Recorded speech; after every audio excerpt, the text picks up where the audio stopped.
2 años estuve en un programa que hacía reportajes largos y entonces tuve la ocasión de estar en la guerra de los Balcanes, estuve en guerras africanas, en la primera guerra del Golfo. Viví de cerca lo que sería la brutalidad de la guerra en el sentido más descarnado del término.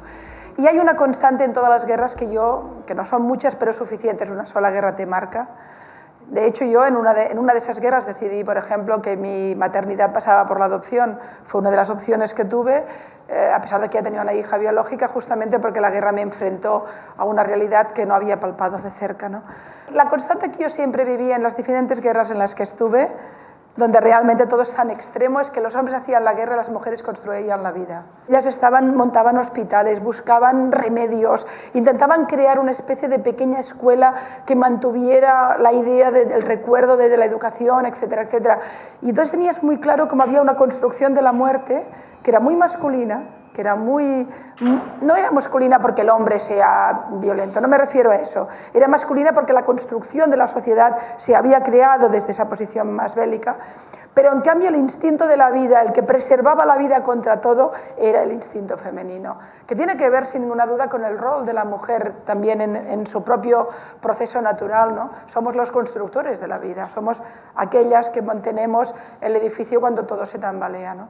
¿Cómo habría sido la humanidad si las mujeres hubiéramos puesto nuestro relato, nuestro lenguaje, nuestra mirada en el relato global? Claro, hay quien dice que el siglo XX europeo nació cuando un señor llamado Einstein, un señor llamado Freud y un señor llamado Thomas Mann se encontraron en Viena a principios de siglo, ¿no? Por cierto, también a principios de siglo nacía Hitler en el mismo lugar, el bien y el mal, ¿no?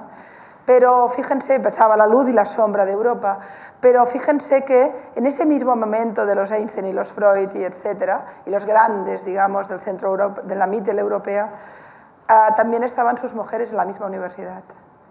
Pero ellas solo podrían ser maestras para señoritas en escuelas de señoritas, nunca podrían ser filósofas o pensadoras o inventoras, y cuando lo eran siempre estaban detrás, siempre eran invisibles, ¿no?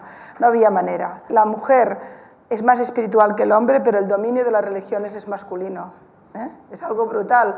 ¿Quién tiene una percepción profunda de la espiritualidad y de la emotividad? Normalmente es la mujer, es la que, de hecho, se ríen de nosotros porque se nos va la pata por lo emocional, ¿no? Se nos va por lo emotivo, y es que las mujeres de seguida lloráis y tal, pero fíjense, en cambio, somos las grandes constructoras de emociones y de trascendencia espiritual, y sin embargo los dioses son todos masculinos, son casi machos alfas en según qué religiones, que les cuento del Islam, ¿no?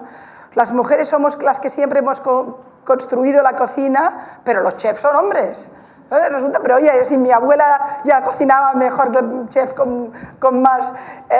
Las mujeres somos las que hemos lidiado permanentemente con la economía familiar, que por supuesto es la más compleja de las economías, pero sin embargo los economistas son hombres. Yo tampoco quiero ahora construir un discurso de superioridad, pero es cierto que en todo caso los valores que la mujer podía aportar a la sociedad, que eran valores más cercanos a las emociones, a los sentimientos, a lo trascendente de la vida y a la propia vida, han sido negados por la concepción alfa del dominio del mundo, el aspecto más bélico y con más testosterona, que es el aspecto más masculino, ¿no? Más que admirar a las mujeres, intento acordarme de que las admiro, a ver si me explico bien. Es tan normal que nuestros referentes culturales, políticos, sociales, a todos los niveles sean masculinos, que yo me obligo a buscarme referentes femeninos para acordarme que ellas estuvieron ahí. Y que porque estuvieron allí fue tan importante al final, ¿no? De alguna forma yo creo que planta la bandera de la nueva mujer, de la mujer que en el siglo XX conquista el derecho a estar.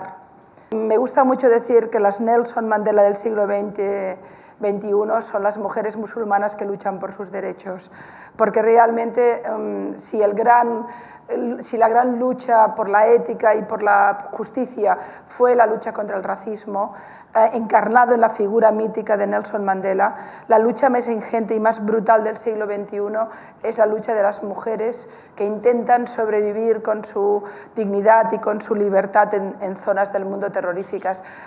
Este es un tema que a mí me sangra brutalmente. Una vez en una entrevista a finales de su vida con Mitterrand,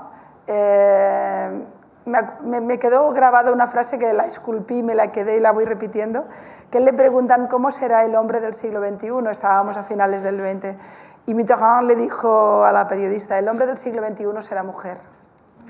Me pareció espectacular porque ciertamente es eso, la mujer plantó sus derechos en el XX, pero ahora tiene que recuperar el protagonismo. Ellos ya lo han intentado durante 2000 años, lo han hecho mal. Nosotros ahora tenemos que tener la vara de las decisiones. Eso no significa que no compartamos el destino del mundo, porque para eso también somos mujeres. Las mujeres comparten y crean redes y crean complicidades, mucho más que ellos, y los queremos a nuestro lado. Yo no quiero sustituir a un hombre, no quiero perderme su capacidad, su fuerza, su inteligencia, pero quiero estar. Luego hay grandes mujeres como Shirin, como Wafa Sultan, como Talisma Nasrim, puedo decirles muchos nombres que son extraordinarias, que ahí están dando su voz, pero que además no tienen visibilidad, no las vemos demasiado, ¿no? Aún continúa siendo, es más importante el jeque que vendrá aquí, si ahora viene un jeque árabe cargado de dinero y te deja 2.000 millones, que no una premio Nobel luchando por sus derechos en Irán, ¿no? Pero yo creo que si algo... Mitterrand tenía razón, el siglo XXI es femenino. Y no puede ser otra cosa que femenino. En el mundo de la política hace falta un estadista. En el mundo de las emociones hace falta un gran intelectual que nos sacuda, o quizá un líder espiritual. Y en el mundo de lo social hace falta las mujeres como Shirin o como estas niñas que sean los referentes internacionales. Y hoy no tenemos nada de esto. Ahora, lo que me gustaría de verdad es que ese liderazgo, ese relato internacional fuera femenino. ¿Por qué? Porque las mujeres siempre funcionamos con inteligencia emocional. Es decir, creo que somos muy racionales, muy cartesianas, capaces de reestructurar perfectamente el pensamiento, pero nunca olvidamos el terreno de las emociones. Yo no soy creyente, lo cual es un drama, porque sobre todo cuando estás ante la muerte te quedas muy solo, ¿no? Cuando no crees. Se murió mi papá y no hubo manera, me hubiera gustado tanto tener la capacidad de creer en un ser superior, pero no me sale. De manera que, bueno, perdí el teléfono con Dios y no lo encuentro y ahí estoy, ¿no? Pero eso no me impide en absoluto, y es lo interesante, no me impide tener una admiración profunda por la gente que porque cree en Dios es mejor persona. Porque claro, como bien saben, hay dioses del bien y dioses del mal, ¿eh? Cuando Dios te inspira para la muerte es un Dios del terror, pero cuando te inspira para la vida hace milagros impresionantes, ¿no? Y eso yo tengo en eso un respeto profundo. A mí lo que me impresiona es que un ideal religioso sea tan potente y luminoso que te lleve a entregar la vida, y eso me impresiona profundamente porque tiene que ver con lo espiritual, ¿no? Y uno puede no resolver sus dudas con un Dios, el dogma no me entra, prefiero vivir en la duda permanente, pero admiro profundamente quien lo ha resuelto, y porque lo ha resuelto es mejor. Y claro, cuando tú tienes miles de personas que lo dejan todo, se van a los lugares peores del mundo, se entregan en cuerpo, alma y vida, mueren en guerras, mueren en virus, mueren asesinados, y lo hacen solo para que el mundo sea mejor, ¿cómo yo no voy a creer en ese Dios?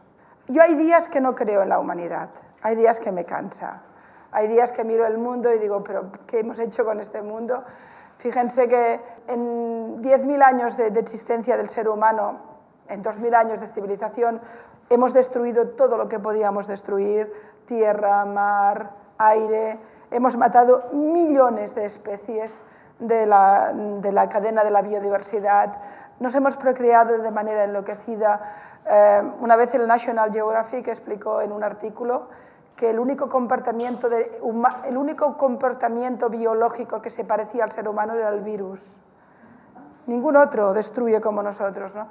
Y hay momentos en que yo me clavo en esa idea y pienso, esto es un experimento fallido, esto no va a ninguna parte, se equivocó ese Dios que lo hizo. Me retorna a creer ese mundo del alma, es decir, no tiene sentido que tengamos una tierra enloquecida donde lo destruimos todo, donde en lugar de construir la vida hacemos guerras enloquecidas, donde hay chavales que pueden masacrar a 150 jóvenes en una discoteca porque creen en un ideal de muerte, donde hemos vivido el nazismo, el totalitarismo estalinista, donde... ¡Qué locura! Y cuando miras eso en global te vuelves loco y dices, ¡buah! Pero luego vuelves al comedor de tu casa y eso tiene otro sentido. De golpe ahí hay cariño, hay protección, hay una red de protección brutal. Y todo eso también es muy verdad, también tiene mucho sentido, también conforma el terreno de la esperanza, ¿no? Y entonces es cuando ahí al final acaba siendo algo tan antiguo como amar, como querer, ¿no? Donde hay odio hay gente que quiere, donde hay gente que destruye hay gente que construye, ¿no? Donde hay gente que se mueve por lo material, hay gente que le aporta lo espiritual. Y la mujer globalmente tiene mucho de esa parte. Amamos más, no tengan ninguna duda. Puede que ellos amen con más locura, pero nosotros amamos más y más tiempo. Y a veces con más generosidad, ¿eh? Y toda esa generosidad enorme de la mujer durante siglos, que parece que se cae en un pozo sin fondo, está ahí. Y es una energía positiva para el mundo, que si conseguimos... Ellos ya demostraron que no lo hicieron bien, nos toca, este siglo nos toca. ¿Qué les diría a los jóvenes? Que vivimos en red, que no somos individuos, que somos sociedad, que somos ciudadanos y como ciudadanos tenemos una conciencia colectiva. Y por tanto, tenemos una responsabilidad en nuestras profesiones, en nuestras relaciones, de trascender nuestro mundo pequeño e ir al mundo mayor. No todo el mundo tendrá un micrófono, claro que no, ni a todo el mundo se le pide. Ustedes cada uno tienen su límite, pero lleguen hasta el límite.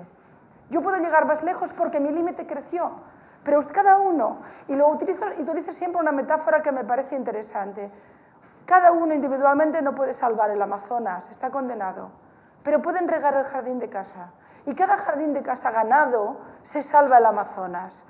Y esa conciencia individual se convierte en una gran conciencia colectiva. Y ahí estamos nosotras, porque es muy difícil que el hombre, que ha desarrollado otro tipo de discurso a lo largo de los siglos, más vinculado al poder en sentido más absoluto y al dominio como concepto realmente, concepto alfa, no creo que esté en ese relato.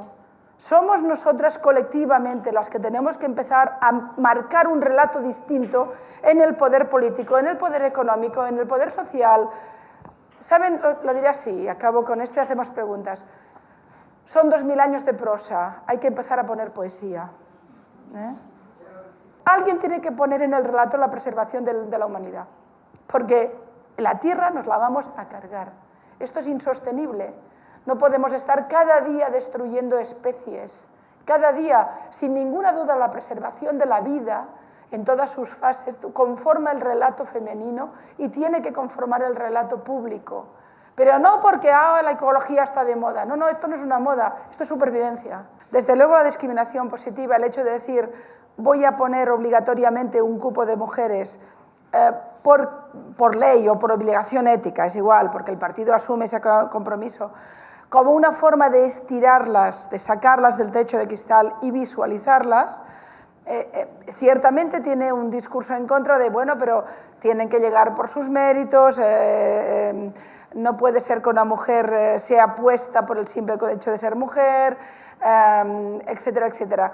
Yo no estoy de acuerdo, yo estoy a favor aún ahora, a pesar de que me incomoda, pero estoy a favor en las sociedades donde esto realmente estamos muy lejos de la paridad, de las cuotas, de la discriminación positiva o cuotas, que al menos lo llevamos así allí. ¿Por qué? Porque las mujeres no hemos alcanzado el derecho a ser mediocres, que yo creo que es el elemento fundamental. Estamos obligadas a ser excepcionales. Entonces sí, esta llegó porque vale, pero ¿y los tipos que llegan que no valen nada? Y está así. Es decir, resulta que es muy normal llegar a cargos muy importantes porque estás ahí y no has demostrado que vas a ser un premio Nobel, pero sin embargo si una mujer no demuestra que es más fuerte que nadie, que a lo mejor que se masculiniza más porque esta tiene lo que hay que tener, si no estás en ese punto no llegas. Las mujeres hace 2 días, mi abuela no podía votar, mi madre si se divorciaba no podía ver a los hijos y mi hija puede ser presidente. Es decir, hemos corrido mucho, eso es cierto.